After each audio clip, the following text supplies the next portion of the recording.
திருமணமான தம்பதிகளுக்கு இந்த தவக்காலம் கொடுக்கின்ற செய்தி. இயேசு உங்களுக்கு மையமாக இருக்கின்றார். உங்கள் அன்பிற்கு மையமாக இருக்கின்றார். தம்பதியாக ஆலயத்திற்கு செல்பவர்களாக தவக்காலத்திலே ஜெப தப தானம் செய்யும் ஒரு தம்பதிகளாக இருக்க இந்த தவக்காலம் உங்களுக்கு அழைப்பு கொடுக்கின்றது. இந்த தவக்காலத்திலே ஜப வாழ்வு தப வாழ்வு தானம் செய்கின்ற ஒரு நிலை.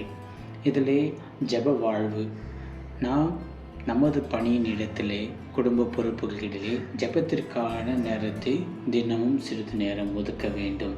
இதிலே விவிலியம் வாசித்தல், அதற்கடுத்ததாக சிறு ஜபங்கள் நாம் ஜபிக்கிறது வழியாக நாம் ஆண்டவருடைய அன்பை சம்பாதிக்கின்றோம். அது மட்டுமல்ல, திருப்பலியிலே முடிந்தவரை கலந்து கொண்டு அருட்சாதனை பங்கு பெறுகின்ற தம்பதிகளாக வாழவும், புனிதர்களுடைய வரலாறை வாசித்து தியானிக்கின்ற ஒரு தம்பதிகளாக வாழ இந்த தவக்கால முயற்சி நமக்கு இந்த ஜபத்திலே நாம் ஆண்டவரிடம் அண்டி வர, அருகில் செல்ல, அவர் அன்பை சுவைக்க ஒரு கருவியாக அமைகின்றது.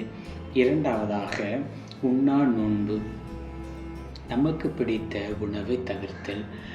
அதை தவிர்த்துவிட்டு தேவையில்லா அந்த உணவுகளை நாம் தவிர்ப்பதை விட்டுவிட்டு நமக்கு பிடித்த அந்த உணவை நாம் தவிர்த்துவிட்டு அதிலிருந்து வருகின்ற ஒரு சிறு தொகையை நாம் தானமாக செய்யிருக்கின்றோம். அல்லது அந்த உணவு உண்டான அந்த பொருட்களை தேவையில் இருக்கின்ற அந்த மக்களுக்கு கொடுப்பதன் வழியாக நாம் இந்த தவ முயற்சியை நாம் நிறைவு செய்கின்றோம். அடுத்ததாக இன்னொரு தவம் இருக்கின்றது, முக்கியமானது ஒன்று. நமக்கு தேவையில்லா குணநலங்களையும் நடத்தைகளையும் விட்டுவிட்டு நாம் அன்பாக பேசுகின்ற ஒரு நிகழ்வு. அதற்கடுத்ததாக இந்த சமூக வலைதளங்கள், டிவி, வீடியோ கேம் இதெல்லாம் நாம் தவிர்த்து விட்டு இருப்பது ஒரு பெரிய நோன்பாக.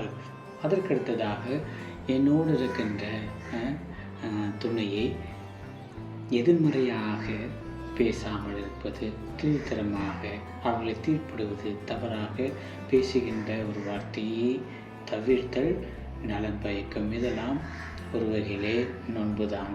அதற்கடுத்ததாக தானம் செய்தல். நாம் ஒருவருக்கொருவர் குடும்பத்திலே விட்டு கொடுப்பது ஒரு பெரிய தானம். அதற்கடுத்ததாக பங்கினுடைய பணிகளை இணைந்து செயல்படுதல், பங்கு தந்தையோடு இணைந்து உதவி செய்தல்.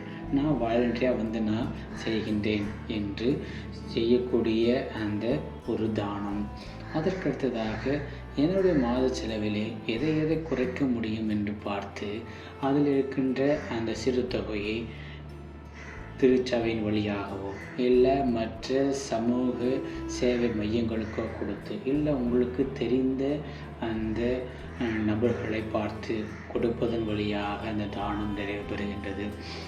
ஆண்டவர் இயேசு கிறிஸ்து எளிமையாக வாழ நமக்கு அழைப்பு விடுக்கின்ற அந்த காலத்திலே எளிமையான உடை, தேவையில்லாத பொருட்களை நாம் வாங்குவது, தேவையில்லாத இந்த கேளிக்கைகளை தவிர்த்து தவக்காலத்திலே ஆண்டவருக்கு நம்மையே முழுமையாக கொடுக்க இந்த 3 முயற்சிகளும் மந்திரங்களும் நமக்கு உதவி செய்கின்றது.